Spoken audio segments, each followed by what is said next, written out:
哋嚟到杜拜，點可以唔嚟呢一間7星級嘅帆船酒店呢？而且一定要住入去，感受下7星級酒店嘅享受。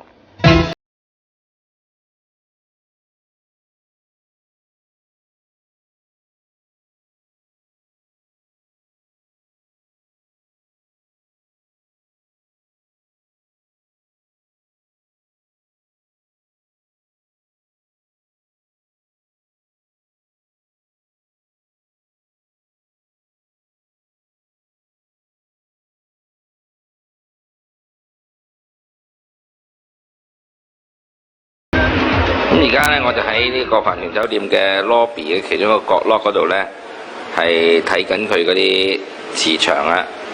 基本上帆船酒店咧坐西向東嘅方位嚟嘅，咁啊下完7、8運咧都非常之好運。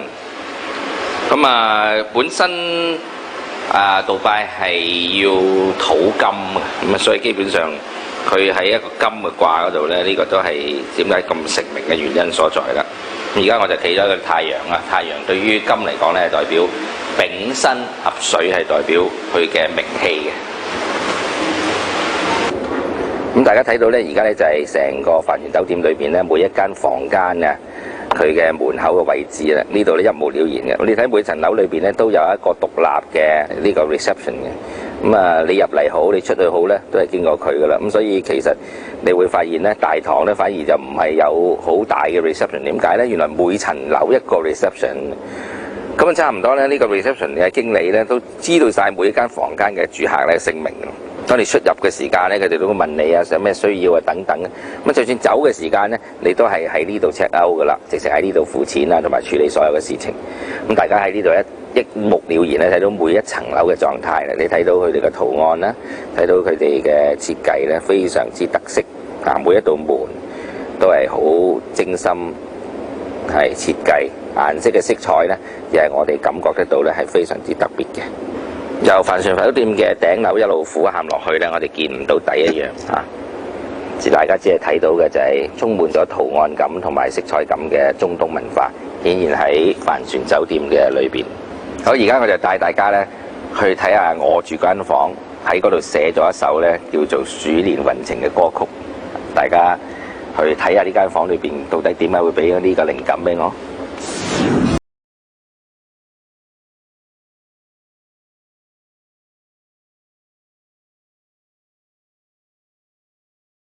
睇下呢度咧，呢個係普通嘅一個套房嚟嘅啫，普通噶。咁啊，呢間房係帆船酒店最細嗰間嘅啦，已經嚇。咁呢度其中一個最大嘅特色咧，就係有一個時鐘啦。不過呢個時鐘咧摸唔到嘅喎，點解？因為佢係打喺個牆度。好啦，咁啊，然後我哋大家嚟呢度參觀一下。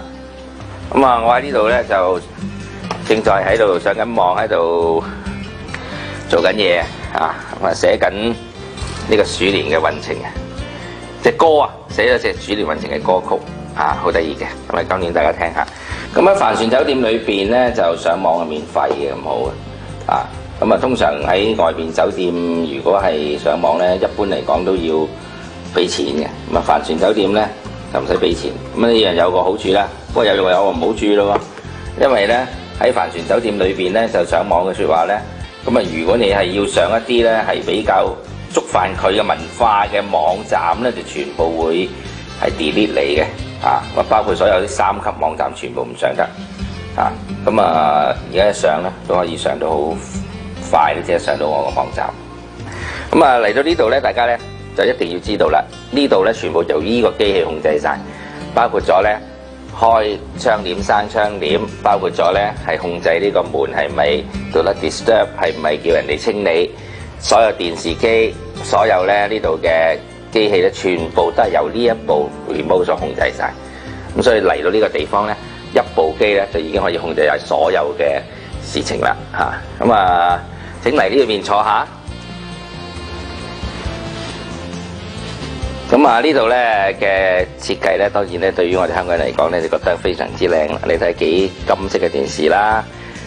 充滿咗呢個發達富豪嘅相架啦，另外所有呢啲梳化咧，全部都非常之舒服啦。咁啊，亦係好現代化嘅裝飾啦。咁啊，又係中東嘅色彩啦。咁啊，呢啲房咧，每一個房哇個曲奇餅食個形態都係帆船形嘅。呢個係 with the complement 嘅，可以攞走兼可以攞翻香港嘅。咁啊肚餓咧可以食一啲曲奇餅嘅嘢，免費嘅。哇，好多款喎！請你食個曲奇啦。嗱，呢個小型嘅酒吧啦，咁啊話小型都好大啦，以酒店嚟講嚇，已經準備好晒咧嗰啲 snacks 俾我哋食啊。咁啊嚟呢度參觀一下啦。咁啊嚟到呢度咧，咁啊個設計好靚啦，原來個暗格嘅一撳一打開，哇！咖啡機煲水嘅，一應相傳啦。好啦，呢度咧所有你飲咩茶啦、奶啦。全部咧啲位置全部吸得含得入晒落去，好靚。糖啦、餅乾啦，全部都可以免費食嘅喎。至於呢個 tray 可唔可以成個攞走咧，我就唔知啦嚇。普通房間都有呢個水果盤啊，有成我數過有成8、9種水果非常之多。咁你中意食咩咧？原來最中間嗰仲有個菠蘿，哇！呢個菠蘿你要講菠蘿啦，呢種菠蘿好甜嘅。橙之外咧，柑啦，最難得咧，梨啦，葡國梨啦，哇！仲有一個大芒果好豐富。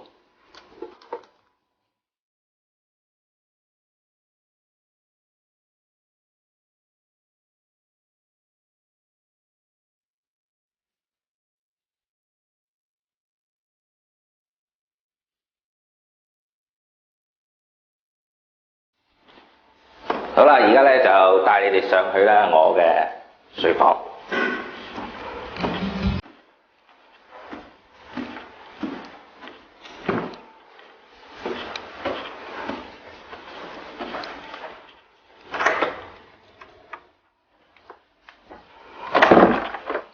睇下呢間房嘅家具啊非常之靚，呢度梳化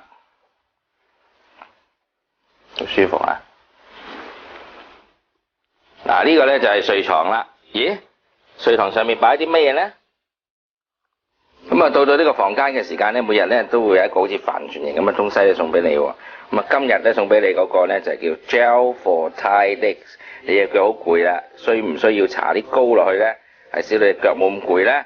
咁我都俾咗一樽膏俾你，你諗下係幾咁關懷你咧？呢間酒店嚇，咁啊又靚成個帆船型，每日咧都有唔同嘅主題添嘅。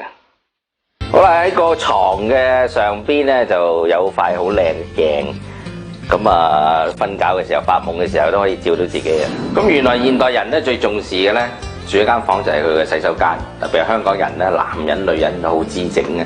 睇下呢度嗰個洗手間係點嘅？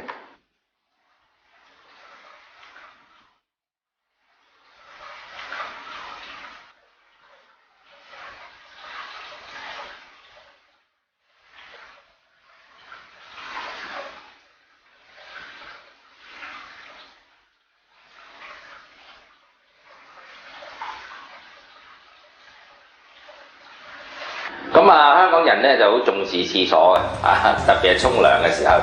咁啊嚟到杜拜，當然講緊係最豪華嘅享受啦。咁啊日日都好攰㗎，個個又 shopping 啊，又去睇，又騎駱駝啊，又去呢個滑沙啊咁啊翻嚟咧最適宜咧浸下呢一個咧係按摩嘅大浴池啦。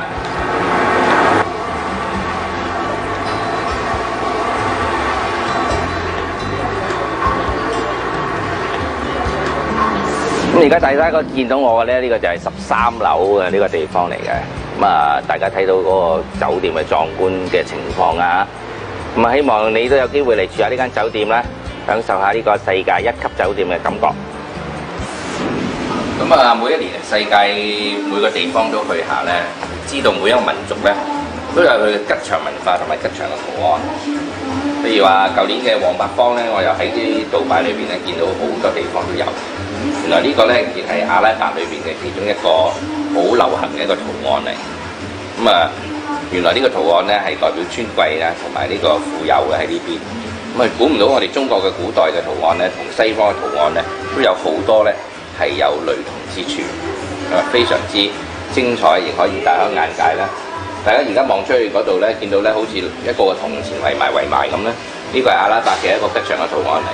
咁亦似我哋中國咧係所謂叫做咧係銅錢文化嘅。咁啊將啲銅錢搭埋，代表好多錢啊！圓圈係代表咧係有情局啊，代表財富啊、圓滿啊。咁都喺呢度嘅國家裏邊咧，見到呢啲咁嘅吉祥符號嘅。富貴花嘅文化咧，喺所有嘅民族都通常都會有，通常都係百合花或者係唔同類型嘅花蔓啊、曼陀羅啊、曼陀羅花啊等等。咁呢種嘅花唔係東方嘅獨有，西方亦係對花咧係一種吉祥花嘅圖案嘅設計，包括呢種花啦，包括呢種嘅花啦，其實都係以花嚟為主啊。咁我哋再遠啲咧，我帶大家行嚟呢邊咧，係大家睇到呢個咧非常之靚嘅設計，又係以富貴花為主題，所以花呢一個嘅吉祥嘅符號咧，喺我哋中國同埋西方咧都係十分之流行，同埋係好普遍嘅。咁啊，今年我哋講嘅一種叫歐召文化，呢個都係屬於宗教裏邊嘅所應用落去我哋生活裏邊嘅一種吉祥符號啊。就歐召文化就係呢個大手印裏邊嘅歐召法咧，係代表歐召菩薩、歐召好嘅東西。喺圖案上面嚟講好奇怪㗎，好多歐召文化嘅。歐召文化即係話咧，全部係成勾形，好似我哋嘅手指、食指呢個手指咁樣勾嘅呢個圖案。大家睇下呢個地板，你就睇到咧。呢個嘅圖案完全係一個歐召文化裏邊嘅象徵嚟，喺帆船酒店裏邊呢，係見到呢個嘅圖案為地氈嘅，全部都歐召。你睇下全部嘅歐呢，向四方歐召呢，都係代表住呢，好似呼喚住所有嘅好嘅東西呢，係降臨到自己嘅身上邊一樣。所以呢個係一個非常之吉祥嘅吉祥符號嚟。咁竟然喺咁成功嘅帆船酒店裏邊呢，見到佢嘅地氈呢，竟然呢，就係呢個歐召文化裏邊嘅典型傑作嘅圖案。大家記住呢個圖案，呢個圖案非常之有吉祥嘅意味咧，同埋非常之有催旺扶吉並且咧係能夠招來咧好運嘅呢種咁樣嘅吉祥預兆嘅。咁喺東西方文化裏邊咧，都重視一樣嘢咧，就話即係由細做到大。咁我哋喺日本裏邊見到，經常我哋把扇咧，就代表咧就由細做到大咁嘅意思嚇。咁呢個咧係扇又係代表扇。由細做到大，越做越大咁嘅意思。喺西方文化裏邊咧，重視燈嘅燈咧，就係代表即係我哋中國人叫燈咧，就即係代表登峰造極、豐收咁嘅意思。咁大家睇下呢個燈咧，就由細變大嘅。呢個西方文化裏邊咧，都係一種吉祥嘅文化，由細一路搭上去，做到好大。呢個燈咧就表現住呢一種嘅吉祥嘅意識嘅。咁你睇到嗰間燈最頂嘅地方都係勾嘅，咁我哋可唔可以就係話？一個富翁或者一個有錢人嘅屋企裏邊，佢一定有好多東西嘅圖案都係勾形嘅咧。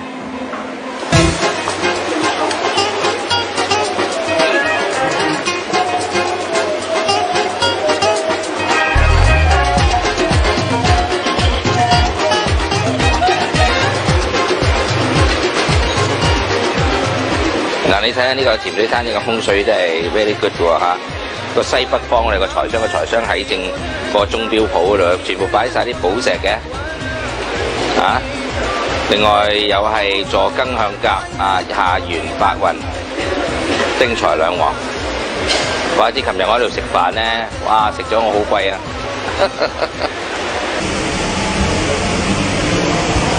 杜拜就係一個玩水嘅城市嚟嘅，你諗下，佢水係代表大家都知道啦嘛，水為財啦嘛，呢個係亦係風水上面講緊清嘅水就揾大錢啦。你睇成個杜拜都係玩水嘅遊戲，你諗下，所以點解杜拜唔發達啦？大家留意下，佢呢啲全部係模仿嗰啲水嘅跳躍嘅。呢個喺帆船酒店裏邊嘅一個好著名嘅水雕，係一個風水嘅設計嚟嘅。你睇下，十分精彩嘅一個風水嘅示範。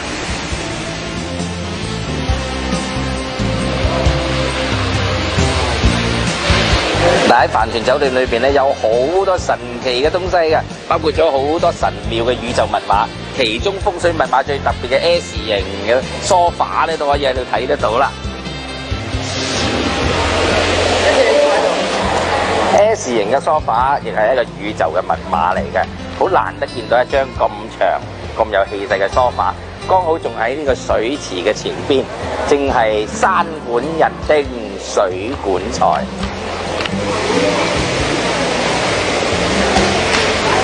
嗱，杜拜本身咧，佢係屬金生於喺咧呢個亥年嘅，所以本身咧佢個八字咧需要大量嘅土金。土就係代表呢個沙漠，金咧當然係代表白色嘅黃金。所以你留意啊，如果你嚟杜拜嘅話咧，你見到點解呢個城市咁成功咧？你見到所有嗰啲人着啲衫都白色嘅，白色嘅衫，跟住咧你會發現到全部都係個黃金。呢個係 The City of Gold， 黃金嘅城市，所有嘢都係金色嘅，所以你可以睇得到咧佢成功啊。咁啊，當然你如果嚟杜拜，當然最成功嗰個係咩？嗰個帆船酒店咧，帆船酒店而家我哋已經企喺呢度啦。係幫佢睇緊呢個風水咧，坐西向東，又係坐喺個金卦上邊，所以全部都係應驗咗咧。佢本身係呢個黃金嘅一樣嘢嚟到杜拜咧，可以話係一個風水嘅立體嘅一個教室，係值得大家咧嚟呢度咧去一路睇住杜拜風水，一路學風水啦。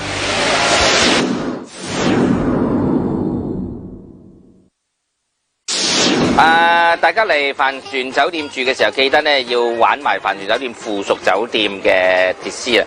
第一個就係水上樂園，第二個咧就係附屬呢個設施係威尼斯嘅海邊裏邊漫遊嘅。咁而家咧我哋喺呢個海邊裏邊咧就係坐住佢嘅艇啊 ！Hello， 坐住佢嘅艇咧就漫遊呢度嘅風光嘅。咁啊，雖然如果溫度咧都好熱下噶，而家都有接近係40度嘅溫度咧，但係唔會太辛苦嘅。咁啊，香港熱得嚟就好辛苦，但係呢度熱得嚟咧就都幾舒服，又有陣陣涼風。咁大家隨住鏡頭咧睇下呢邊啦，呢個咧就係帆船酒店另外附屬嘅另外一間嘅酒店。嗱，大家頭先見到咧，由嗰個帆船酒店過嚟呢個 Mina Rasa 酒店，跟住我哋去咧就係阿拉卡薩酒店。呢兩間都係附屬性嘅酒店嚟嘅，大家嚟帆船酒店咧，通常都會玩埋呢兩間酒店噶啦。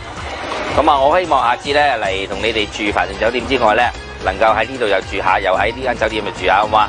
咁啊，呢度咧當然大家知道啦，有一個出名嘅市集咧，而家我哋就去緊嘅。咁就喺嗰度好多嘢賣嘅，買嘅嘢都係我最中意嘅添嘅。咁另外，如果你哋再去另一邊咧，嗰邊咧就係有水上樂園，又係咧屬於帆船酒店附屬嘅水上樂園咧。係可以俾細佬哥啊、大人啊咁一齊咧喺嗰度玩都幾好嘅。Hello， 好開心啊！見到隻船喺個湖嗰度游，非常之靚。水鄉威尼斯啊，帆船酒店歷歷在目啦。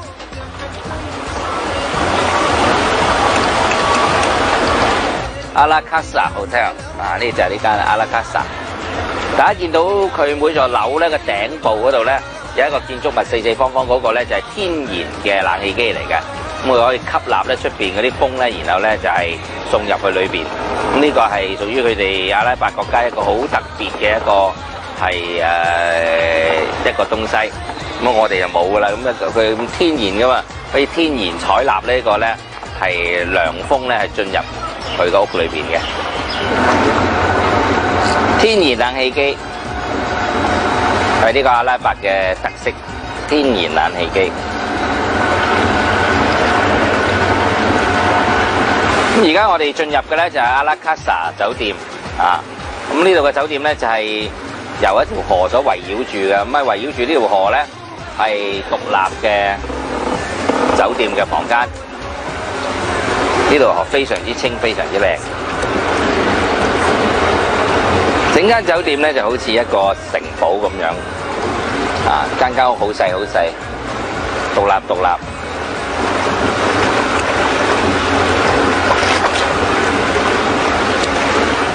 嗱，我哋遊完湖之後咧，跟住咧就要去呢個酒店嗰個嘅 mall 嘅，有50幾間好正嘅鋪頭，每間鋪頭都可能要你使好多錢嘅，我都袋定好多錢嘅，美金啦、本地錢啦。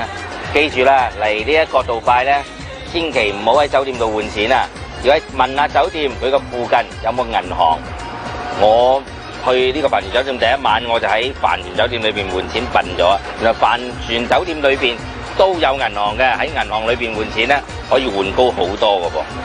咁嚟杜拜咧，記住啦，帶美金嚟換杜拜嘅錢，喺香港係唔需要換杜拜嘅錢嘅。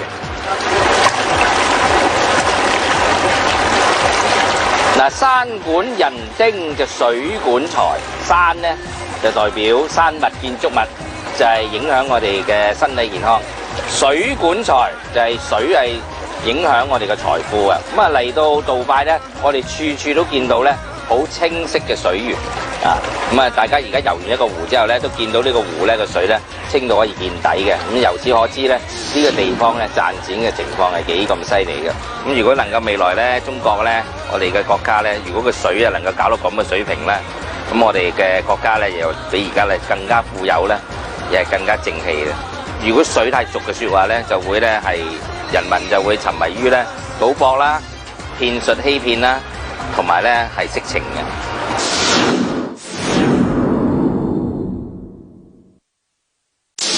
嗱，嚟到阿聯酋嘅首都咧，大家睇下呢度嘅水，真係喺世界上見到咁靚咁嘅色嘅藍到綠色嘅水咧，的確係非常之罕有啊！咁啊，加上咧阿聯酋呢度嘅政治啊，咁啊令到所有嘅人民咧非常愛惜呢個大自然嘅環境，所以令到呢個海水咧非常之清澈，難怪佢哋咧富甲天下咧係咁富有嘅。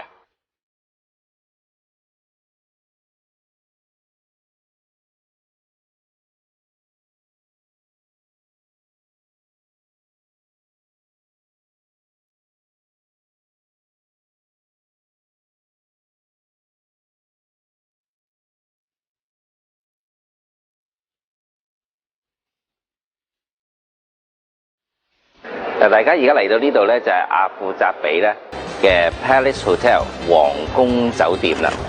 咁呢間大酒店本身咧，就係而家嘅阿聯酋啊嘅頭嘅父親咧，佢3年前啊就過世啦。過世前咧，呢個地方就係佢嘅皇宮嚟嘅。咁而家為咗紀念佢咧，就將佢變成一間咧國際嘅大酒店。咁專係咧係招呼咧係國家嘅元首啦，同埋咧一啲貴賓咧先可以住到嚟呢一間嘅酒店啦，非常之靚。好啦，咁啊，我而家企呢個位置咧就係全個 Palace Hotel 裏邊咧嘅中間嘅地方嚟嘅。大家睇到呢個中宮嘅地方就係中間嘅地方啦。咁呢個成個嘅 Palace Hotel 咧係用咗40噸嘅黃金咧係裏邊所興建啊。咁啊喺由2001年開始咧，就用咗2萬個工人咧，就將咧呢個 Palace 咧就係改成呢個酒店。咁呢個酒店裏邊咧，樓上嘅所有嗰啲套房咧，都係俾嗰啲國家元首嚟住啦。所以咧，平時普通人都唔可以上去啦，去清潔啊或者入去噶，咁要指定嘅人先可以入到去噶。咁而家如果你嚟租呢度嘅總統套房，都可以租嗰隻咧，係講緊48000蚊嘅本地錢，即係圍到港紙咧，大概係9萬蚊住1晚嘅。呢個係講緊可以租出去嘅總統套房嘅價錢。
店嚟嘅，你睇下全部都係財商，哇，好壯觀喎！所以一個富有嘅地方咧，就會好多財商嘅，呢個真係好奇怪嘅一個自然現象。窮困嘅地方咧，揾個商賣下都冇嘅。嗱，呢度一邊有啦，呢邊又係財商。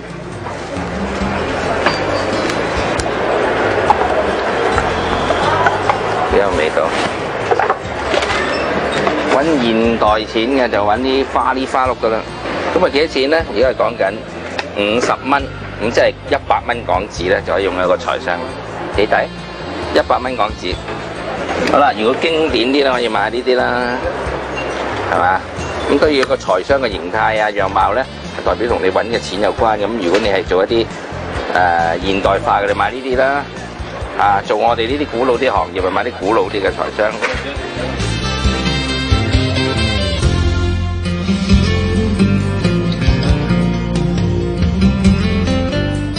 哇！呢度咧好多好靚嘅盒啊！咁呢啲盒咧，呢種盒係最靚嘅，因為佢裏邊都打磨埋㗎。呢種應該係嚟自伊朗嘅，嚟自伊朗。咁呢啲盒咧本身係真係屋企擺好多先得啦，因為咧每一個盒都代表個財商嚟嘅。咁啊越大越靚，哇！呢個幾好，呢個靚啊，成個蜆殼非常靚，呢個幾好，呢個比呢個唔錯，呢個我都買一個先。嗱，如果買嘅時間啲財商咧就留意啊，千祈唔好買啲咧唔吉利嘅。你睇呢度咧喺度打交咁，你就擺個財商就係為財打交噶咯噃。所以記住一定要嗰個面頭咧要吉祥先得，千祈唔好買打交嘅。咁啊，大嘅盒就揾大錢咧，細嘅盒啊揾細錢啦。咁通常啲小朋友咧就好中意 keep 住呢啲咁嘅細嘅盒啦，係代表咧就係揾小錢嘅。咁所以其實小朋友都需要請財商喎，不過咧就係細個嘅。咁啊呢度啲財商好 Q 嘅，好得意嘅，個個都係非常之彩色繽紛。咁你中意邊個咧？可以根據你出生嘅賀命咧嚟選擇啦嚇。咁啊要綠色嘅有綠色，呢個秋天出世啦嚇。咁啊，要火嘅咪買紅色嘅啦，可以好誇張地呢啲啦。要水嘅，你睇呢個箱真係夠晒水啦。要金嘅當然就好多金啦，即係總之完全係有晒你需要。綠色、紅色、藍色、金色4個賀命都齊晒。咁啊，杜拜財富之都咧特別多咧同財有關嘅，咁果然咧就好多財盒賣啊！你睇呢個打開幾靚有個蓋嚇。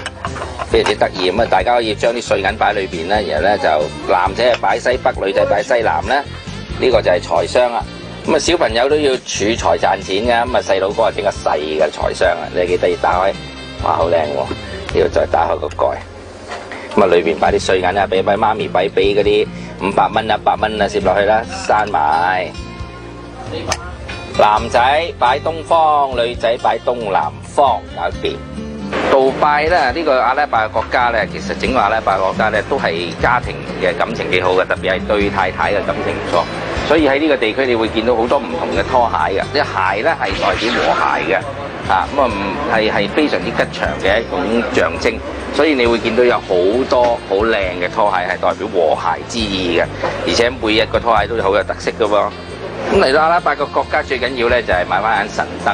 點解咧？因為神燈係代表願望。大家知道咧，刷3下就有個神出嚟咧，去回答你咧，滿足你3個願望啊嘛。咁所以呢個傳統落嚟咧，好多人嚟到阿拉伯咧，中意買眼神燈啊。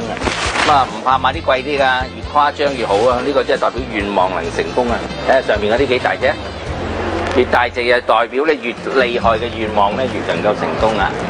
嚟到阿拉伯國家咧，一定要買個花樽啊！咁啊，買花樽啊嘛，呢個係代表平安嘅，平安花瓶啊嘛，代表平安啊嘛。咁所以通常嚟講咧，買花樽係代表平安嘅意思。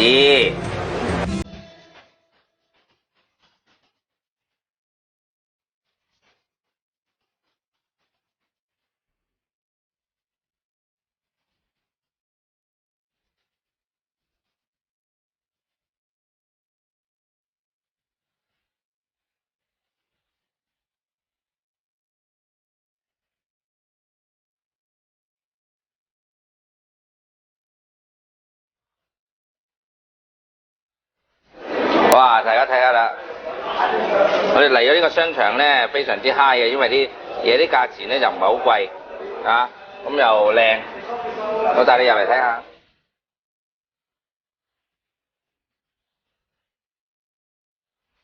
Very beautiful。呢個幾錢啊 ？How much for this one？ 85，即係85蚊港紙，160蚊，好靚。哇！呢個袋好啊！邊個秋天出世戴呢個？8月到10月出世。好啦，冬天出世呢個，夏天出世呢個，盡量係珠寶嘅嘢買多啲，即係珠寶嘅嘢好好啊！嗱呢度咧，我哋鋪台好好嘅呢啲。咁啊，有人話鋪神壇嚟更好啦。好，睇下個價錢先，港紙800蚊。嗱，大家嚟到杜拜咧，你會見到好多呢啲嘢賣嘅，啊，咁呢啲到底係乜嘢咧？咁樣原來呢個咧就係咧古代咧啲人咧就寫啲信之後咧就將咧自己嘅信咧捲入去裏邊，咁然後咧就叫個僕人咧就送呢個信咧就俾佢個朋友啦。咁個朋友咧就打開咗之後咧就攞信出嚟就可以睇啦。咁當然呢個咧就係一個即係好似傳遞一個信息嘅一個管啊。咁啊呢樣嘢咧亦可以就將你嘅願望擺喺裏邊咧，咁然後咧當呢個信息咧送咗俾你嘅神，所以擺喺個神壇度咧，咪等於將你嘅信息咧送咗俾上帝一樣啦。咁所以下次大家嚟杜拜嘅時候咧，記得呢兩樣嘢咧個作用咧就係咁樣嘅。咁啊千祈咧唔好以為佢係一啲乜嘢喎，咁原來呢個咧係傳統嘅阿拉伯嘅一種好神聖嘅一種嘅飾物嚟嘅。嗱，大家估下呢個係乜嘢喎？好靚嘅雕刻嘅，呢個應該咧係屬於喺伊朗嗰啲人用嘅一種香薰座嚟嘅。大家睇下呢度啦，咁咧上下裏邊咧擺一個香薰咧，咁啊喺度燒啦，咁啊都係等於好似我哋嗰啲香爐咁嘅東西，但係佢上面嘅花靚啊嘛，非常之得意。咁呢個咧我又要搜集佢咧擺喺屋企度咧，我哋做香薰爐啦。嗱，呢個嘢估下係咩嚟咧？呢個原來咧係古印度咧嘅轎嚟嘅，呢個轎咧佢嘅設計非常之特別，係特別嗰啲新娘咧出嫁嘅時間咧就走入去呢個轎裏邊坐喺度咧，啲人就抬佢出嫁噶啦。咁呢個咧就係嗰個微型嘅結婚轎嚟嘅，得唔得意啊？咁我咧就搜集埋好多呢啲咧古靈精怪、得得意意嘅古文化嘅東西，咁可以話係咧係將所有嘅文化嘅特徵嘅嘢咧，我都好中意咧 keep 住喺呢度嘅，咁啊所以研究咗咧不下20年啦。咁啊，對於呢啲東西咧，覺得非常之有趣嘅。如果唔貴，又要買幾個翻屋企咯。嗱，嚟到杜拜，我特別俾個 tips 你，有一個地方你一定要嚟嘅，叫 Wafi City。點解要嚟咧？嗱，你跟住我嚟就明㗎啦。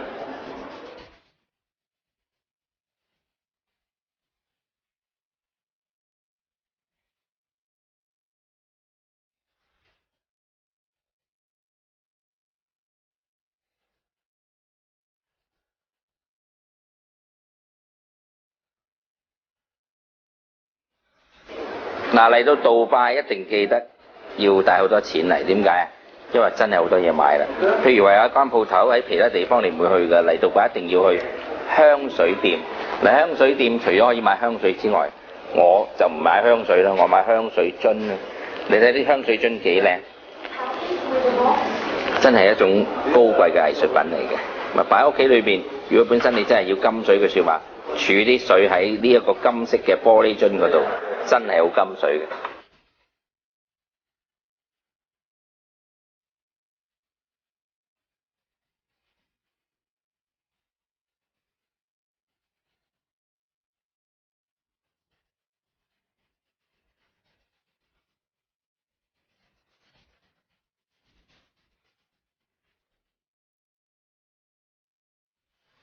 咁啊，呢套梳化咧係大概港紙60零萬度啦。咁咧就，如果你話一般買一套梳化20零萬嘅梳化，都喺香港嚟講 Rich and Famous 都好普通。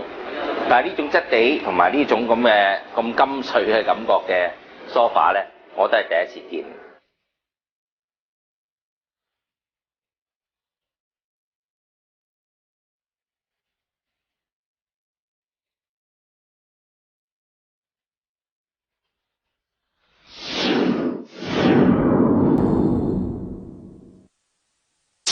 好啦，咁而家我哋咧嚟到啲咁神秘氣氛嘅地方咧，就係睇呢一個嘅博物館嘅。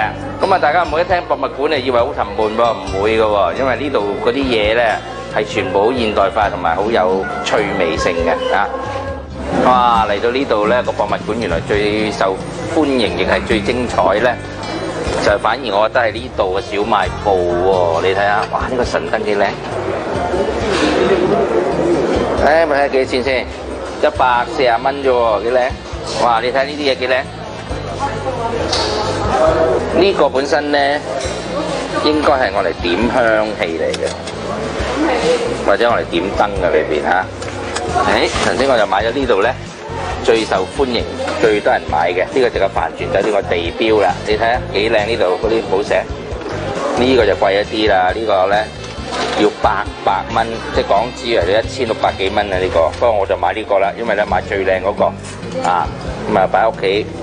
咁啊擺咗喺度咧，你每年就有機會咧有呢個運咧嚟杜拜買下嘢噶咯喎。另外又買咗呢個香水樽喎，港紙為到250蚊，明唔明啊？呢個係舊式嘅羅盤啦，以前航海用嘅。咁我啊搜集喺屋企啊，好多呢啲咁嘅羅盤仔啊，好得意啊！呢度都有得賣喎。呢個仲靚，呢個仲有水準。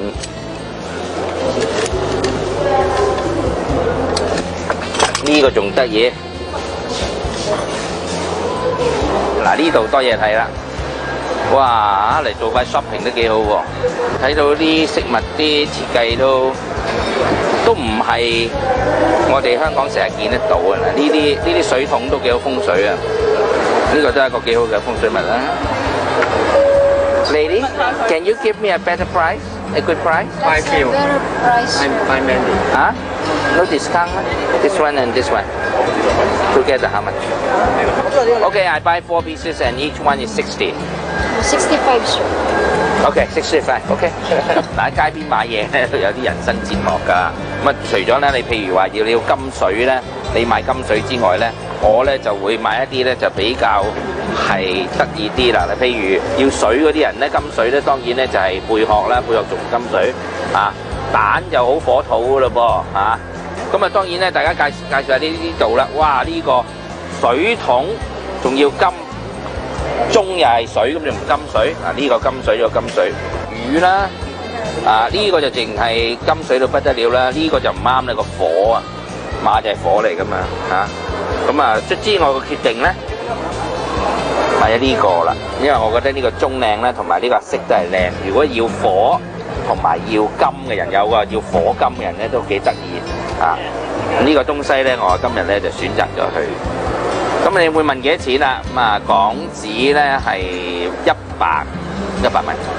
嗱呢啲咁嘅經過呢度咧，你要留意啦。駱駝咧就係好火土下嘅。Yeah, very beautiful.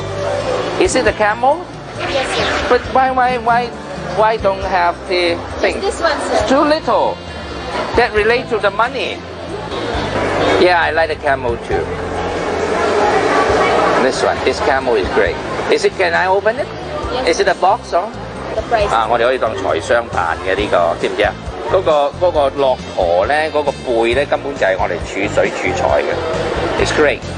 Now, this is 75 and this is 100. So if I buy two, can you give me a very special price? 120. Earn money is very important. Money come to your pocket 啦。Okay, so this is 120. 睇下我講價叻唔叻啦？肯唔肯啊？120蚊啊！120蚊港紙即係240蚊啊嘛，兩件嘢幾靚嚇？杜拜 ，yeah, very beautiful. this is 75, sir.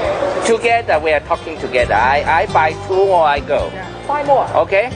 Okay, I give you 120 and I buy two. Yes, sir. It's the same, sir. You buy more, sir? Yeah, of course. Okay, sir. Okay, give me first. Okay, because I'm the master of all them. Okay. 搞掂啦，嗱，所以要殺價㗎，我都殺價㗎，大師都殺價㗎，係嘛？冇計㗎，玩啊嘛 ，it's a game 遊戲，呢個係購物嘅遊戲。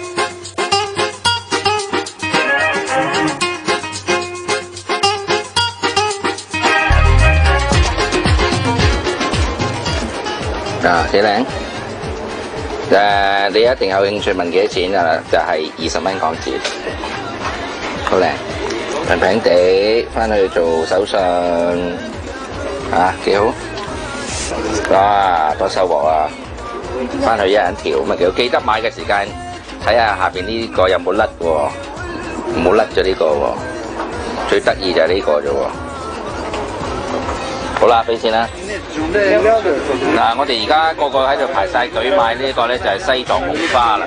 咁呢樣嘢喺香港咧貴到不得了，而且咧又唔係正宗。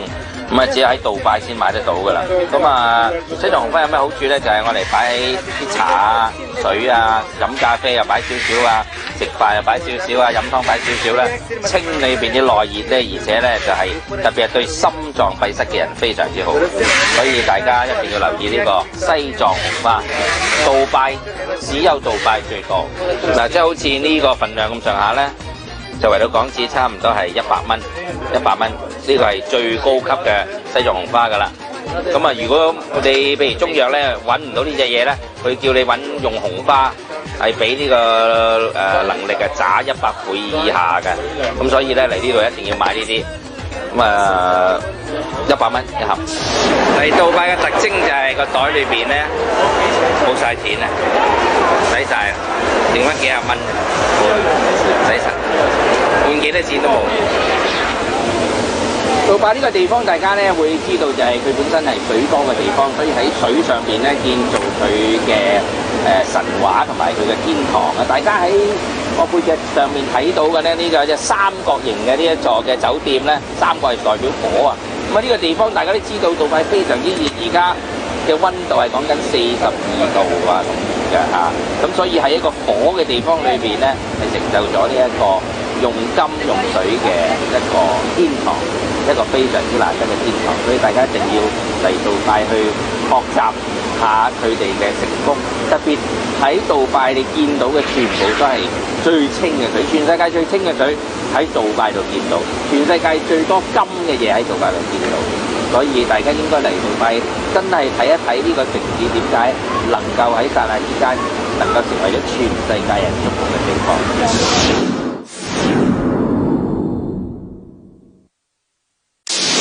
咁啊，出門嚟呢度旅行咧，咁啊個個都好 relax 啊！咁啊，但係咧都希望我能夠咧傳授啲好重要嘅面相同術數上面嘅心法俾佢哋。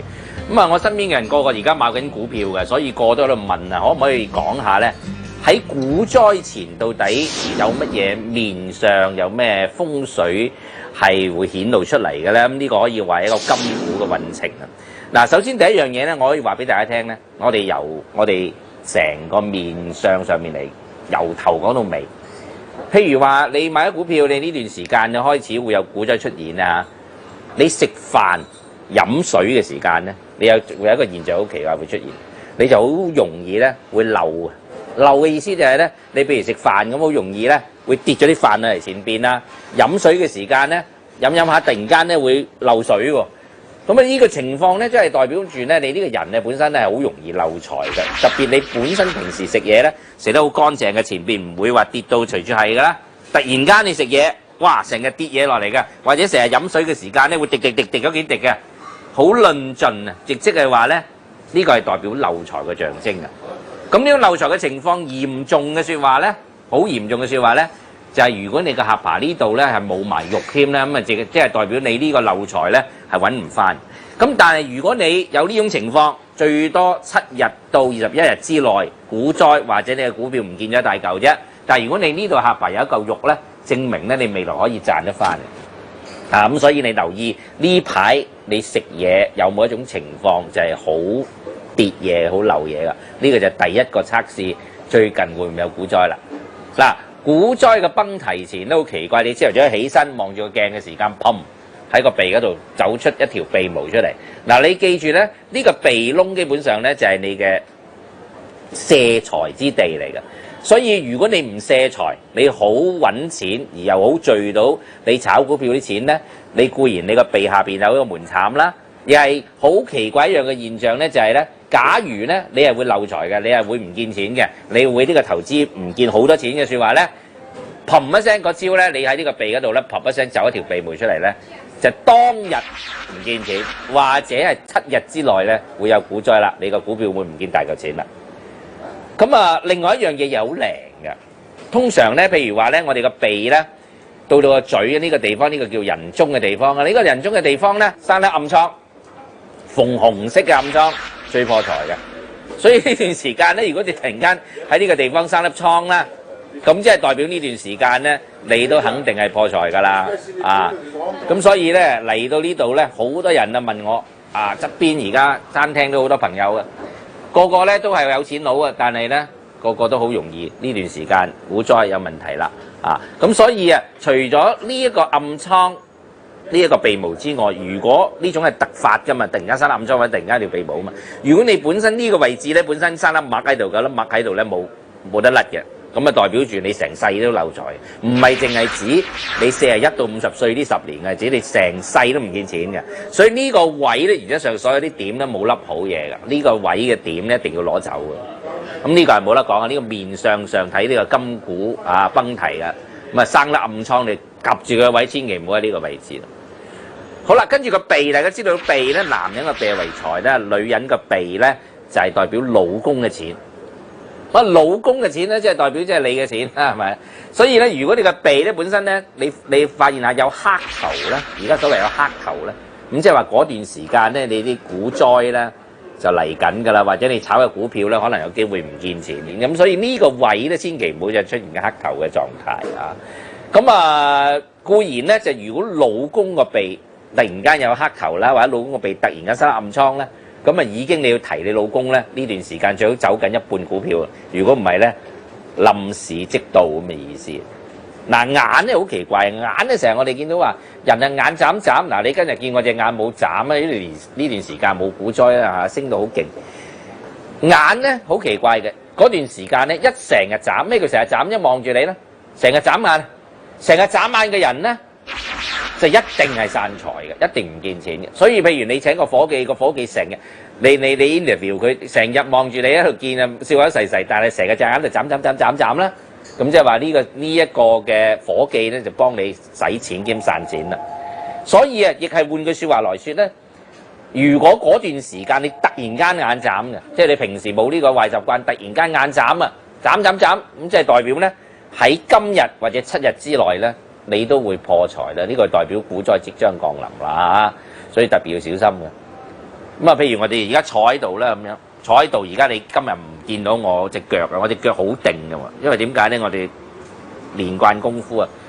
但係咧，如果你本身平時咧坐喺度，隻腳都好定嘅，突然間有一日你突然間覺得嗰隻腳唔知做乜，好想啊喺度摁下咧咁樣啊！喺我哋中國傳統裏邊，一見有人摁腳啊！以前古老嘅時代，我哋阿爺嘅年代，一見啊摁腳，砰一聲攞把尺就打落嚟啦，冇摁腳。點解？樹搖咧就樹葉就跌噶嘛，所以咧代表住咩？代表咧人一摁咧，你啲財就摁晒去。咁所以咧搞啲子孫千祈唔好摁腳，摁腳咧幾多錢都使晒㗎。咁呢種情況咧，亦係代表股災嘅，即係譬如話股災嚟之前咧，突然間你莫名其妙隻腳痛，左腳係代表貴人嘅，右腳係代表小人喎。左腳咧按即係貴人都冇埋啦，咁啊即係代表咧呢段時間咧你就危險啦，所以即日或者7日之內即刻應驗。嗱喺我哋面相上面嚟講咧，黃桑之氣咧代表有財。今日我又有少少化妝，你睇唔到我啲真氣息。原則上睇氣息咧，朝頭早起身唔好化妝，即刻照下個鏡，你即刻睇到自己嘅氣息㗎。咁我哋睇相都係㗎。如果你嚟睇相咧，最好你係朝頭早起身係即刻嚟啊，唔準化妝，可以即刻睇到你個人個氣息。5點後鐘就唔睇得氣息㗎啦，5點後鐘啲氣息假，所以一定要朝頭早嚟㗎。唔理你琴晚幾點鐘瞓，但係你自己日日睇住自己塊面，你知㗎。你朝頭早起身咧睇乜嘢情況之下塊面會破財咧？塊面好紅反而破財，塊面黃色嘅賺錢，紅色係破財㗎，青就直情係一定唔好啦，或者屋企人有病痛啊呢啲就青㗎啦，所以紅係代表破財。你唔好成日以為成日塊面紅好啊，塊面紅咧其實係代表交感神經係過分活躍症，係代表心火盛，呢種係一種病態嚟嘅，所以太紅塊面唔係好。喺呢一個嘅財經上面嚟講咧，所有賺錢嘅人咧塊面都係紅得嚟咧，佢唔係話鮮紅，係一種黃黃地色呢種感覺啊。咁呢個咧就有關於咧整個面相上咧，我哋可以睇咧點樣去睇到個股災。但係喺風水上一樣有好多嘅技術咧，我今日要話俾大家聽。嗱，以前我哋古代咧，即係老一輩嘅人咧，成日都叫我哋啦，喂，千祈唔好食西北風喎，咁西北風真係冇錢啊。咁呢個咩意思咧？咁西北風咧嘅意思就即係話咧，男性咧。西北方咧就係代表天門，天門代表乾方。咁你試下而家你攞個小羅盤或者攞個指南針咧，你睇下你自己屋企瞓覺個睡房，你公司坐嗰個寫字樓，即係你揾食嘅位置啊，或者你每日炒股票嗰個書房，或者甚至你公司嗰個財務部總監嗰個房，你去睇下嗰個房間嘅西北角係一個咩地方？如果西北角啊係一個窗嚟嘅，如果窗經常打開咧，即係話經常食西北風啦，咁即係代表住咧你經常係破財。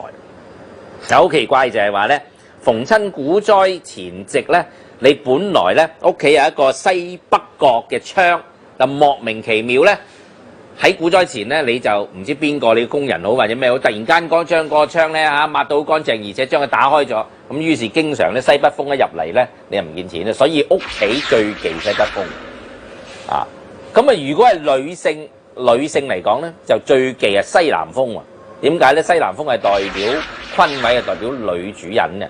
咁所以咧，如果你太太係一個好大使嘅人咧，你翻屋企一睇咧，你一 check 咧，真係嗰個西南角咧，肯定有道大門啊，有個窗啊，亦即係食正西南風。食正西南風，你老婆咧就將你啲錢係咁揈噶啦。咁所以咧，呢一個係幾靈強見錢嘅一個方位嚟，就係西南西北見窗見門，必然生財。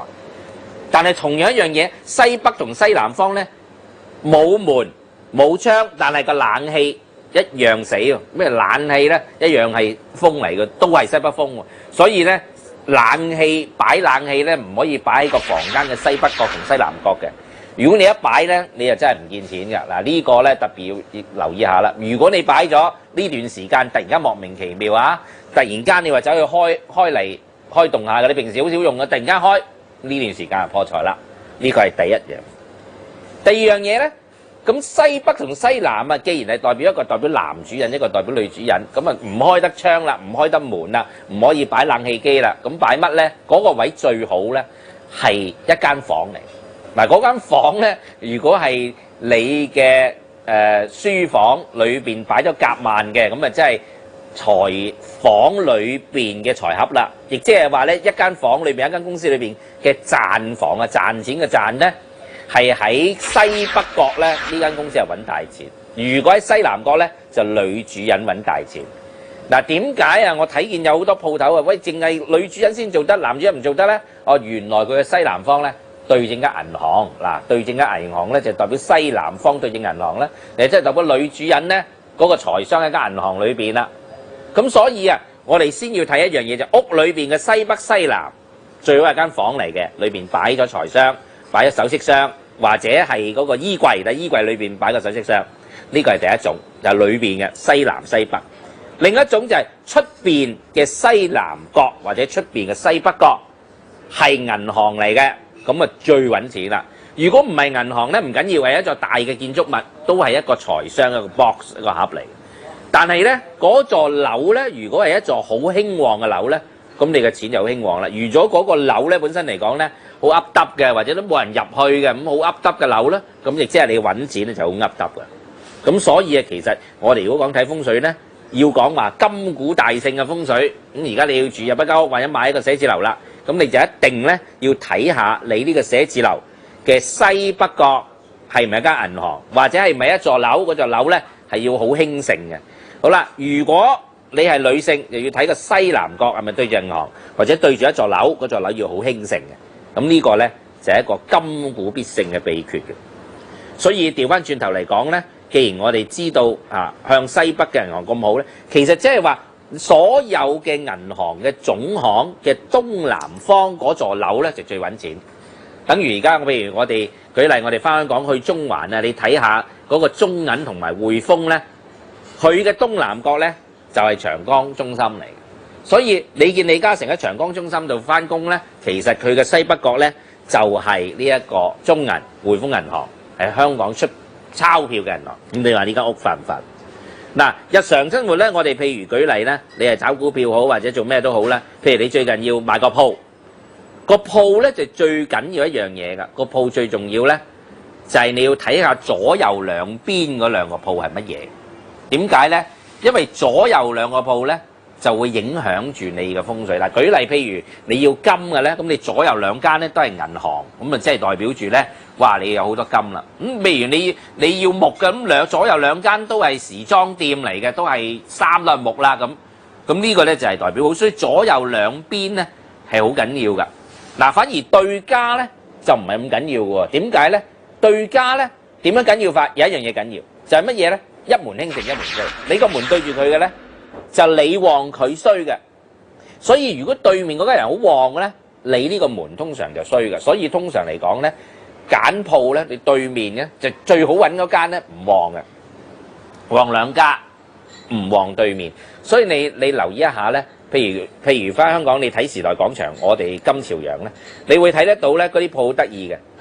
時代廣場對面啊，對住嗰啲鋪，嗰啲對互相咧，你睇嗰啲對家咧，呢間旺咧，對家就唔旺噶啦。嗰邊呢間旺就呢邊唔旺嘅，全部都係對面咧一家旺一家唔旺嘅，冇話兩間一齊旺嘅。呢個咧係一種好大嘅特色，要大家留意。咁當然啊，最重要啊，你而家炒股票好，炒買金好，買樓好，而家你作為一個重要嘅投資咧，你要知道點樣去採運。採運嘅意思就係咩咧？譬如舉例嚟到杜拜，你就點解要上到700米啊124層嗰個頂樓嗰度去坐直升機上去咧？呢個因為全世界最高嘅樓，你就飛到全世界最高嘅地方，呢種叫採運，亦即係話咧揾一啲全世界最勁嘅地方去下。所以咧，如果你能夠去到全世界最勁嘅、最有錢嘅地方、最特別嘅地方，呢個代表住咧你個人嘅升價咧就10倍嘅。咁所以啊，人咧就千祈唔好話成日咧走去噏耷嘅地方，噏耷嘅地方咧就採唔到運嘅。所以譬如舉例翻嚟香港好，澳門好，你去澳門你一定要威尼斯人，因為嗰度地方而家係當時得令個湧去，你就要去嗰度採運，你就唔好去去一間噏耷嘅賭場，冇人知嗰間啊！你唔好諗住去鋸刀仔鋸大樹，唔係邊度旺你就去邊度。嗱呢個咧就最重要。邊度旺你就去邊度，同樣有錢佬喺邊度食飯嘅，有錢佬喺邊度住嘅，有錢佬喺邊度出入嘅，有錢佬去邊間地方食飯嘅，你同樣都去嗰度。咁呢個咧都係屬於一種採運嘅方法嚟啊！咁呢個係非常之重要。咁啊，頭先我講咗一樣好有趣嘅地方，就係話咧講緊呢一個左鄰右里啊，咁啊即日咧你啊留意下啦，你譬如住屋啊，你住自己嘅屋企對面嗰個樓，對面嗰大門對住對面嗰層樓，嗰個人住咗邊個？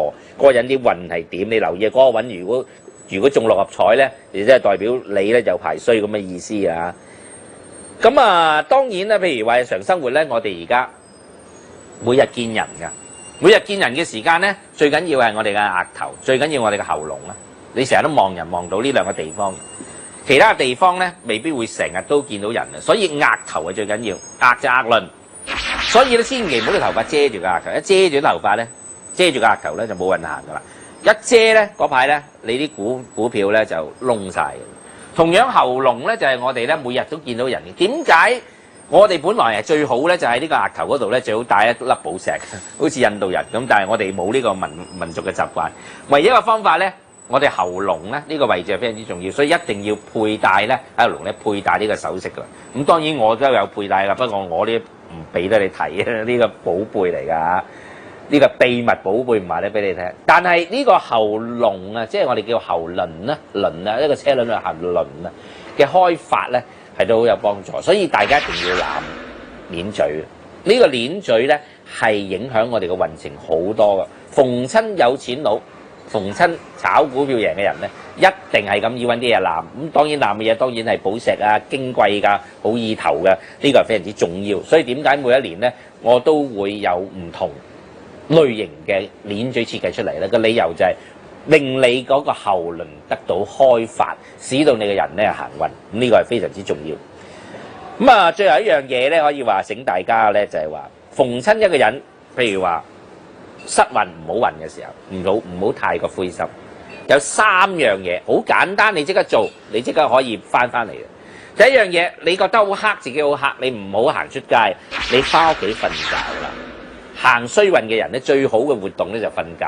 瞓幾耐咧？瞓個10零個鐘，因為反正你都行衰運啦。瞓覺咧係最唔會輸蝕你運程嘅一種方法嚟。因為你瞓咗，你點可以再出錯咧？所以你呢排覺得好黑咧，你就唔好講啦，你翻屋企瞓覺，瞓咗10零20個鐘，儲足精神，呢樣嘢係其中一樣嘢。第二個行唔好運嘅人，最緊要去運動。點解咧？一個人唔好運咧，就係你身體咧積聚咗太多嘅感冒菌，或者咧你個人唔喐啦。個人一喐動咧，一運動咧，你能夠咧有新陳代謝咧，你就可以轉運啦。所以運動係可以少量人行運嘅。運動係使你身體健康，身體健康意思就係等你個運氣好啊。人點解運氣唔好咧？頭腦唔清醒。又運氣唔好啦，乜嘢情況頭腦唔清醒？你病咪頭腦唔清醒咯，係咪先？所以頭腦清醒咧，永遠咧保持呢個運動量係好緊要嘅，所以經常要喐動啊。咁但係喐動係一個運嚟嘅，唔係話你想喐就喐嘅。咁你被逼咧一樣嘢，叫你個朋友，叫你個配偶咧嚇，係 call 住你，係督住你攞把藤條打住你，要你出去運動。咁你咧肯定會好嘅。最後第一樣嘢就係話，最後一樣嘢，如果你覺得行衰運，你除咗要瞓覺，你要運動之外咧，你去進修啦，去讀書啦，去睇書啦。所以唔好運嘅時候去圖書館，唔好運嘅時間揾本書翻嚟自己睇書、進修、學習啊。咁然後做好筆記。當你自己好運嘅時間，你就攞住呢個筆記嘅內容咧，就去打仗啊。等於啱啱呢個李安啊嘅色戒啊個電影非常之成功，大家冇人不識李安呢個導演。你知唔知李安噏耷嘅時間去做咩？佢就日日喺度睇電影，日日喺度記錄嗰啲電影嘅橋段去做筆記。好啦，當有一日一好運嘅時間，佢就可以將佢自己咧行衰運嘅時間咧所做嘅筆記啊，所學習嘅嘢咧，所謂嘅進修咧，就可以用得上。咁所以啊，以上嘅所有嘅技法都係今次咧好難得一次過整理俾大家，又係傳授俾大家。雖然好簡單，但係所同你講嘅嘢咧，句句都係絕學嚟㗎。只要你跟住呢幾個咁簡單嘅方法去運用咧，我相信咧，無論有咩股災崩堤咧，嗰個損手爛腳嗰個都唔係你嚟嘅。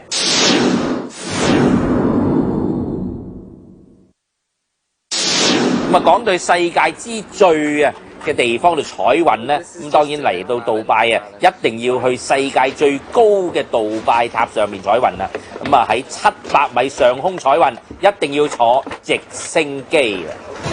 係啦，而家我哋睇低嗰個羅盤咧，就係北方係喺嗰邊嘅，北方喺嗰邊嘅，呢邊咧就係南邊嘅。北方嗰邊咧，如果應該就係我哋個帆船嘅酒店嘅方向，就係嗰個位置嚟嘅。而家我哋就會起飛出發咧，去呢個杜拜嘅搖錢樹啊，亦即係呢個棕櫚樹啊，馬上就會飛機啦。我哋好啦，而家由李居明帶領緊個叫空中風水教室，正式係邀請4位我嘅讀者啊參加呢個空中風水教室，就係杜拜同我哋嘅教室。而家咧我哋就起飛啦。咁跟住落嚟咧，未來個讀者都可以被邀請咧，係參加呢個空中風水教室。係坐喺直升機上面學風水 ，Yeah, ready, Tyler? Let's begin our trip for our aerial 風水 tour 2007。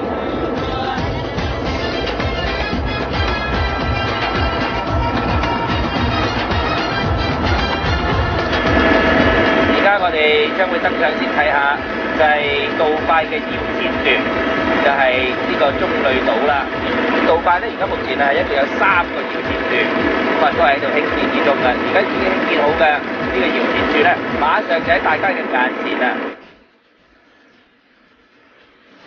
大家睇到啊呢度啊，棕櫚島上面嘅住宅。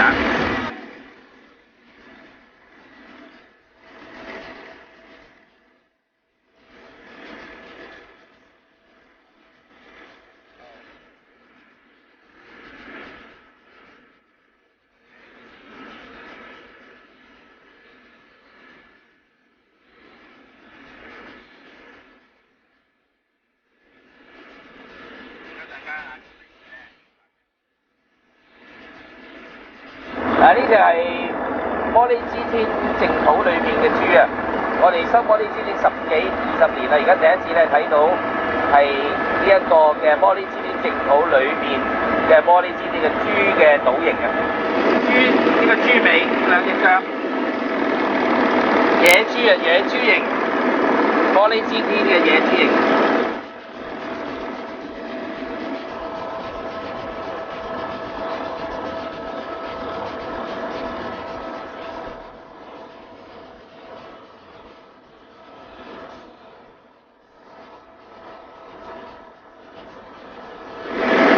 我哋咧睇完呢個中旅船之後啊，調轉之後咧，跟住就去呢個世界地圖。咁啊，呢個世界成個地圖嘅呢個風水上係乜嘢？係代表咩？代表杜拜成為一個旅遊嘅天堂嚟㗎啦。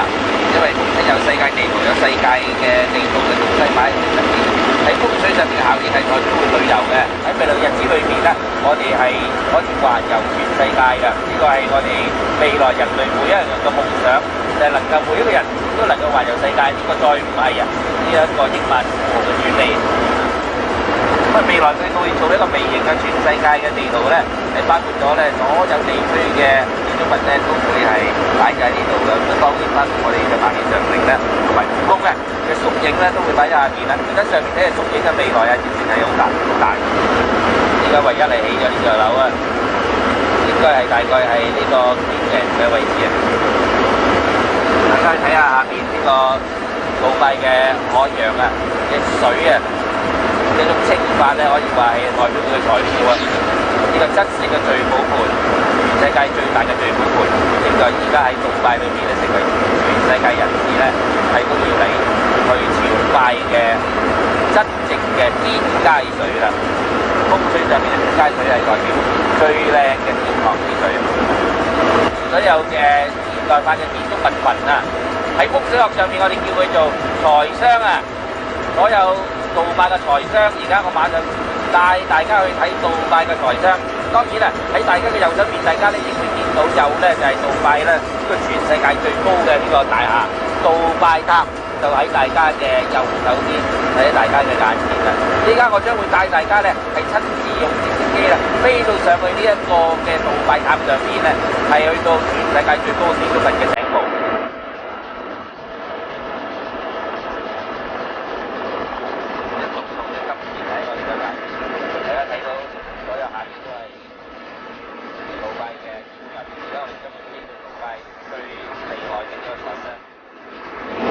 而家我哋轉呢個大圈咧，將會就係進入呢一個杜拜嘅財商區啦。財商區裏邊就係所有嘅重要嘅建築物 landmark 咧，係聚集嘅區域。我哋將會喺所有嘅財商之間嘅呢條大嘅公路咧穿越嘅。大家睇下下邊呢個公路啊，哇，幾多線啊？6、7線嘅行車，加埋有12線行車啊！但係杜拜依然係交通係阻塞㗎，經常係呢一個大塞車啊！咁今日咧係杜拜嘅假期嚟嘅，星期五係佢哋嘅假期，所以今日先至咧交通比較好啲。因為呢個時間咧，佢哋係要個個準備咗一個重要嘅朝拜。好啦，而家歷史時刻嚟啦，我哋咧正在穿越呢個杜拜嘅呢一個財商區，係親自咧係經歷。我嘅左手邊啱啱經歷咗㗎，就係呢個咧就係杜拜嘅地標啊！跟住而家每一座嘅建築物，大家睇到。我哋將會朝住咧係向杜拜最高嘅呢座係700米高嘅呢一座嘅全世界最高嘅杜拜塔度進發。呢個係杜拜嘅landmark之一㗎。辦公樓，而家我哋喺一層2邊嘅大廈中間穿過嚇。我哋喺12條嘅馬路嘅上空。跟住穿越前邊呢一個嘅馬路，係好似一個蛋形、一個圓形嘅呢個公路。好啦，而家我哋嘅正式嚟到我哋全世界最高嘅建築物杜拜塔，因為我哋係第一隊嘅中國人咧，係嚟到呢個全世界最高嘅頂點上空，就係象徵住我哋要邁上我哋咧係人生嘅高峰啊！呢個嘅風水嘅加持咧，非常之不可思議啊！只要你係李居明嘅讀者咧，將會咧係被帶領你哋咧係嚟到呢個全世界最高嘅建築物上面，獲得呢一個最高峰嘅加持啊！好啦，我哋而家邁向呢個高峰啊，係人類最高嘅建築物，700米，杜拜最高嘅大廈，全世界最高嘅大廈。而家我哋攀上去呢個高峰啊！我帶住所有李居明嘅讀者咧，而家攀登世界嘅最高峰，亦即係人類嘅最高峰，又係代表住我哋要登上最高峰嘅意思啊！大家眼前嘅呢個就係明天世界最高嘅大廈，700米杜拜嘅杜拜塔，咁我帶住呢4位尊貴嘅讀者啊，同埋我嘅風水嘅弟子咧，攀登呢一個全世界最高噶啦。咁未來日子裏邊，希望咧係帶住更多我嘅讀者嚟到係參與呢一個嘅風水嘅空中嘅教室。好啦，大家而家見到下邊呢個咧就係全世界最大嘅跑馬場啊！呢個跑馬場當然咧，杜拜唔準賭博㗎，但係啊，佢有全世界最大嘅賽馬場就喺下邊啦。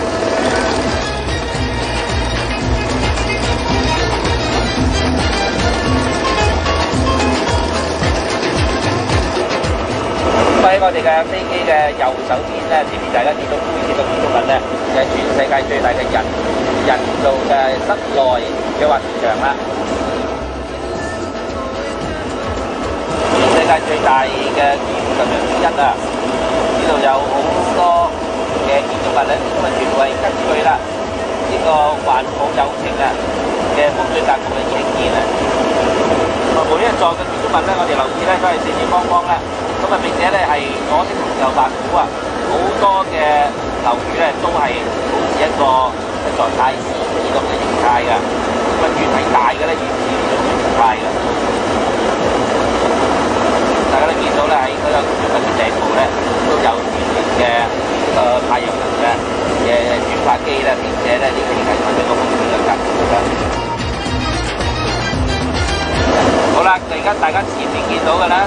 就係一個最精彩嘅部分，就係所有屋咧係圍繞住一個圓形啊，呢個非常之壯觀。全個圓形嘅設計，根據我哋中國九宮飛星裏邊咧，係8個宮位都係有唔同嘅房子啊，係相應住每一年咧都可以係住喺唔同嘅位置啊。呢個亦係代表住有情局嘅一種風水啊。咁啊，杜拜人啊係阿拉伯嘅人咧係非常之錫老婆㗎，所以佢嘅屋咧嘅建設咧都係有情局啊，代表有情啊。咁我哋正在係跨越咗全世界最富有嘅國家嘅天空嘅上面，呢個係象徵住一個富有同埋幸福嘅家庭。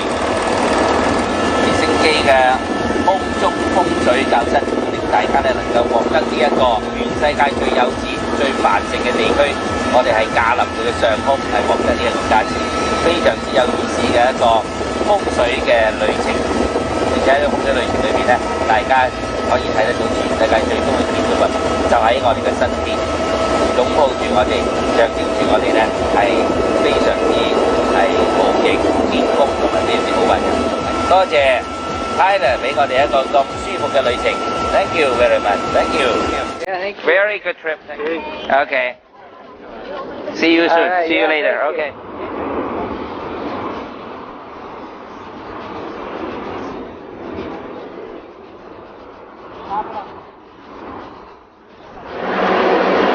大家而家眼前所睇到嘅咧，呢個咧就係將會係全世界最高嘅大廈。呢座大廈喺杜拜裏邊興建係700米嘅高度嘅。咁而家我哋到現場所睇到呢個高度咧，已經超越咗咧台灣101大廈嘅高度啦。咁啊，呢座未來全世界最高嘅大廈，頭先我哋啱啱就喺上空裏邊咧，係盤旋一個圈落翻嚟地下啦。呢座建築物咧就係未來全世界最高嘅，喺風水學上邊嚟講咧，係代表一棟棟嘅銀咁樣搭上去，呢個咧取其疊財之意。咁呢一個嘅形態咧係似我哋中國嘅所講嘅鹿嘅形狀，亦即係似個長頸鹿嘅形狀，係取其鹿啦。鹿咧就係財祿嘅鹿。咁所以係疊財天祿攀高峰嘅，呢個係呼形學像裏邊嘅吉祥含義，叫做疊財天祿攀高峰嘅風水含義。Downtown Dubai is an inspired urban concept which confirms Dubai's status as a global player, giving the world a new point of reference. Downtown Dubai provides the answer to modern city living.The tallest building and the largest shopping mall in the world. 哇！呢個就係全世界最高嘅樓啦，疊前天祿攀高峰啊！嗰個地方就係個入口。呢個咧就係一棟棟前，1棟、2棟、3棟、4棟、5棟、6棟、7棟、8棟、9棟、10棟。下邊呢個形態係一個螺形嘅形態嚟嘅，一個螺形嘅形態。呢個攞形嘅形態當然就係以前我講班再攞講好多次啦，呢度都係一個吸財嘅一個宇宙符號嚟嘅。你喺上邊望落嚟，你成座建築物係三角，三角就係一個六角形嘅嗰個嘅角嗰度。呢六角呢個花咧係代表六六無窮咧，代表咧六白飛星咧。中間呢個三角形係代表三財嘅，三財正財、橫財、偏財，三財兼備。喺上面望落係先三後六嘅，三三不盡啊，六六無窮，取其無窮之意，不可思議嚇。雖然西洋嘅設計咧未必有風水嘅含義喺裏邊咧，但係佢有呢個運咧，玄機所在咧，一定係會契合呢個玄機嘅，不可思議嚇。門口呢個形態上邊咧，就係以前我哋所講嘅天眼形狀，天眼嘅形象喺正個門口嘅，個三角形。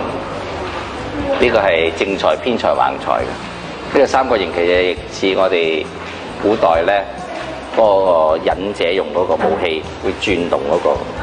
整體個佈局喺風水上面都係仲要留意咧。前邊係有一個靴，似隻靴嗰個咧就係嗰個酒店 Pearl Dubai Lake Hotel 喺呢度，佢個青龍位啦。前面呢個就係河流啦。咁所以呢座大廈我哋取嘅坐向咧係取佢後邊呢一個西北位向住東南方。咁如果照咁睇嘅時間咧，西北方咧男性咧呢啲就變咗佢嘅財商嚟嘅，呢一紮就女性嘅財商啦。咪講到尾都係咧住入嚟呢度或者喺呢度翻工嘅人咧，都係令到嗰個女性咧比較招財嘅呢個位。好啦，咁而家我哋嚟到呢度啦，杜拜嘅室內嘅滑雪場喎，而家我哋入去裝一裝。大家睇唔睇到嗰度上面咧有個滑雪場喺嗰度一路滑落嚟啦，仲有呢個纜車可以吊上去喎，吊車。咁啊呢個全世界數一數二嘅室內嘅滑雪場咧，都係象徵住係喺呢個國家嗰度咧起一個咧屬金嘅呢一個嘅建築物。咁呢個國家需要金啊嘛，咁所以起呢一個室內嘅溜冰場咧，亦係為國家咧增加咗運氣啦。咁其實呢樣講開滑雪溜冰呢樣嘢，其實香港係要金啊，香港其實都應該要起啦。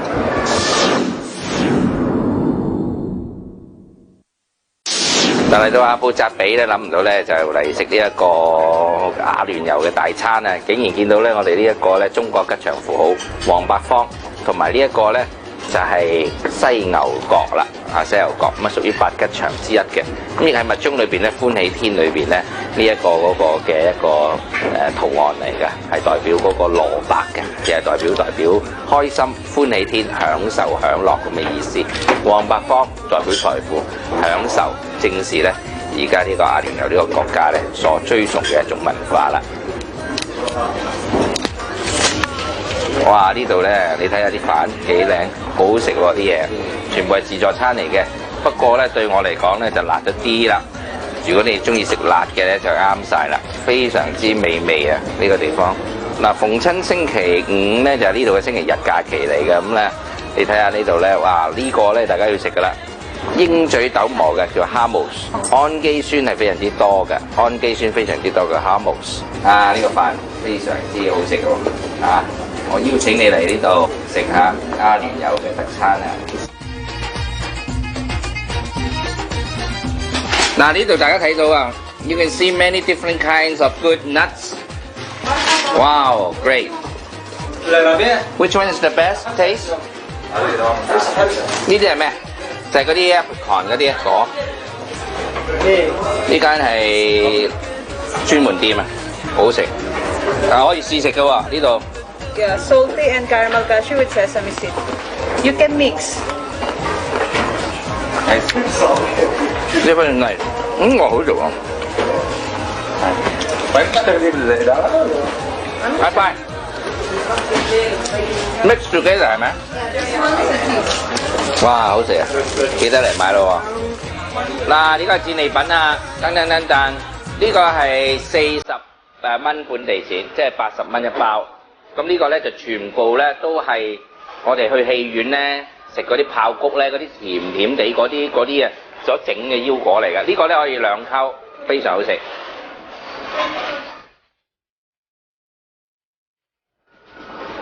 嗱，嗱，而家大家所見到嘅咧就係咧伊朗嘅點心啊。咁啊，我哋喺澳門啊買得多啦，嚟呢度食下呢啲咧都好特別喎。Which one is the best and popular? This one. This one? It's very soft. We have also this one. It's dates and pistachio. The sweet stuff are real, sweet stuff is not.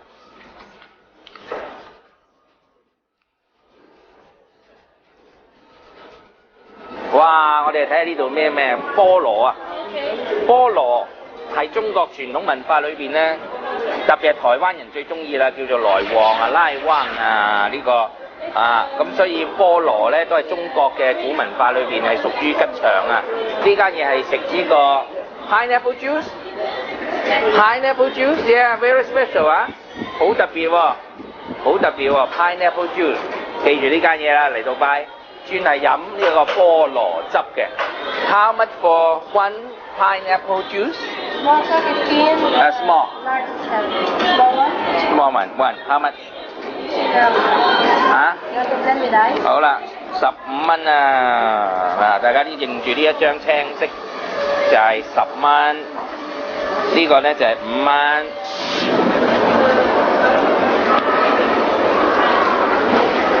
係好菠蘿味，真係值得推薦，33蚊港紙。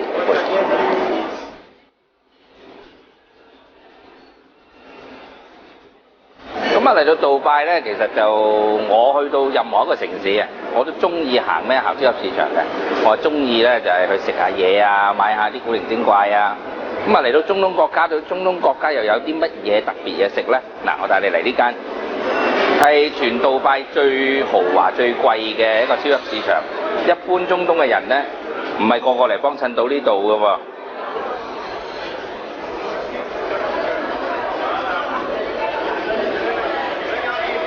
呢個啦，西藏紅花。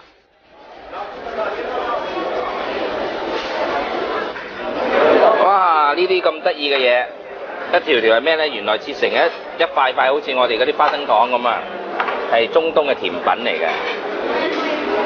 嗱，香港就係 City Super 啦。如果你嚟杜拜，就要認住呢個招牌啦。呢個招牌就係杜拜嘅 City Super 啦。Wafi 係屬於貴啊，而係好多有錢佬先嚟買嘢食嘅。好啊，而家我哋進入海底嘅餐廳。呢個餐廳係呢度嘅最大特色之一嘅，不過係唔準攝影，所以大家只可以嚟睇到呢一度為止。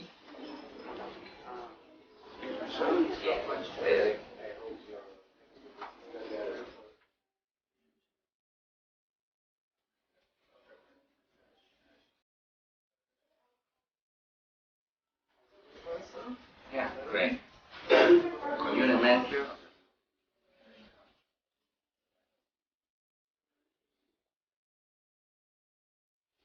Lobster salads with market vegetable. You recommend this, right? Yeah, this one. So is it big for us? Maybe we share also? No, it's not a big portion. I just start a small portion. 係，我也是第一次在龍宮裡面買到呢個。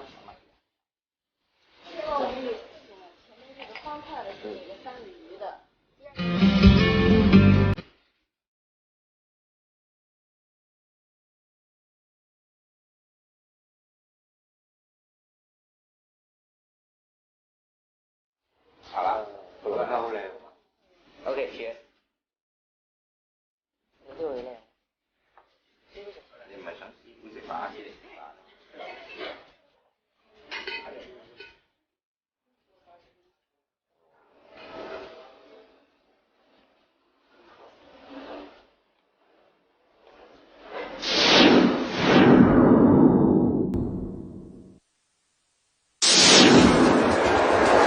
啊！呢個珠寶非常之靚啊！我好中意睇呢啲首飾，大家知道每年我都設計好多嘅，啲額有創意，你睇啲形狀好好。大家成日都問我點解每一年我有咁多嘅嘢諗出嚟，其實我係走勻全世界去為你諗一件嘢㗎咋，好多時。你睇下幾有創意，特別啲珠寶好好。Can I take a look of this one? Dirham? Local money 5,100. 中間個 opal 嚟嘅喎，同我呢個 black opal。家而家聽到呢個聲咧，就係佢個時間要 the time of worship 啊，係要向住西方嗰個麥加嗰度咧係朝拜嘅。大家聽到呢個聲音嘛？呢個聲音就係啦。咁啊，以前嚟講啊，即刻你見到全部啲人跪晒喺度噶啦嚇。而家現代社會咧就比較冇咁多呢啲畫面睇。我哋繼續。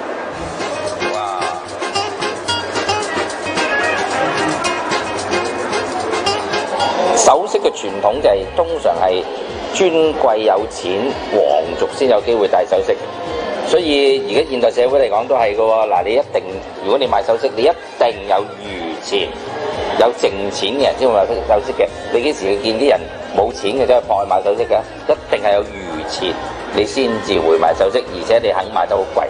所以如果你肯戴首飾買首飾嘅説話咧，呢個係代表一個加持嚟，加持咧就代表你好富有啦，有餘錢啦咁嘅意思。咁啊，以前古代由四大文明古國，所有嘅傳統都係噶啦，所有嘅尊貴者一定係戴大量嘅寶石，因為寶石就係代表增加你嘅能量啦，同埋代表財富。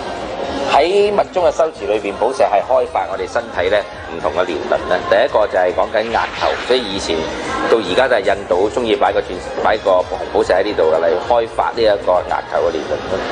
第二個 part 咧就係開發我哋個頸嘅，呢個頸後龍嘅年輪係開發最難嘅，唯一一樣嘢係藍首飾先可以開發嘅。咁所以開發我哋頸嘅年輪咧，通常咧就係戴呢個頸部嘅首飾。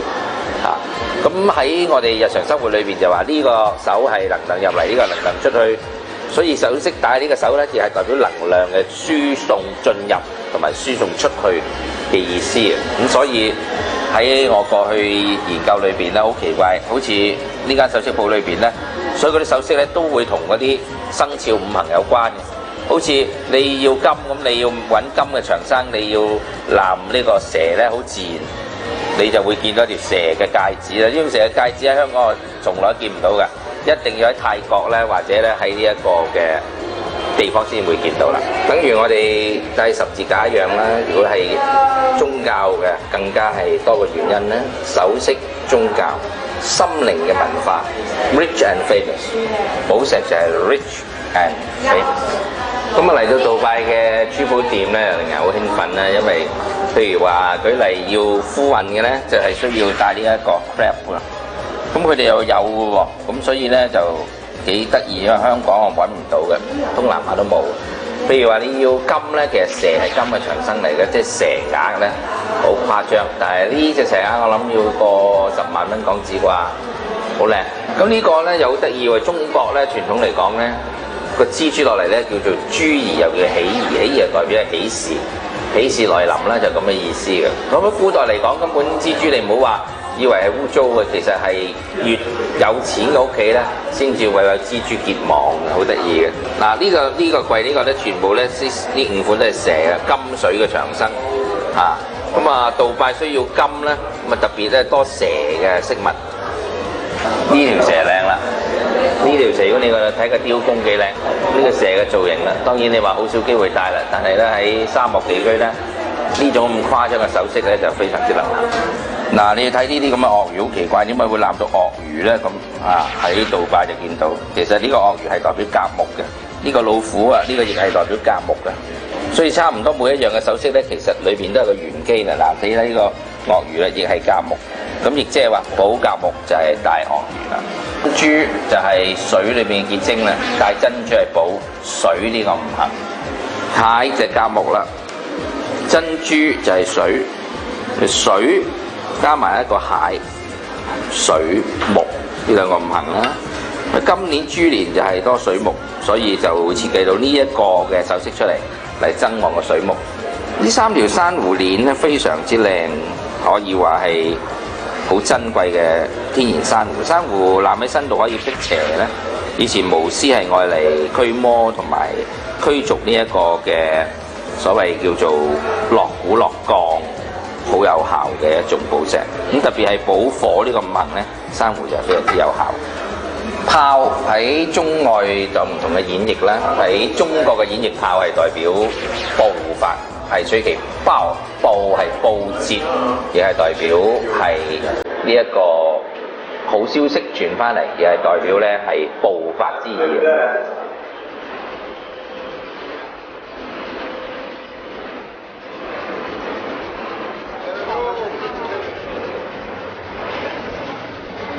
非常之有創意啊！可能係就由阿拉伯人啦，有啲印度嘅嘢啦，所以嗰啲創意對我哋嚟講咧，對於東方人嚟講咧就好有特色啊！咁所以大家嚟到杜拜一定要嚟下呢個叫做黃金街度行下，會大開眼界。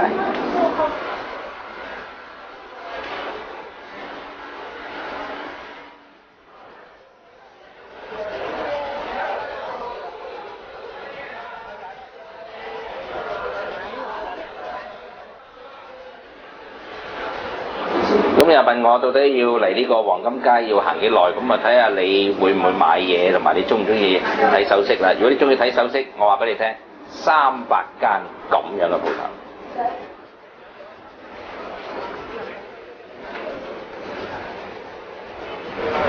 好特別。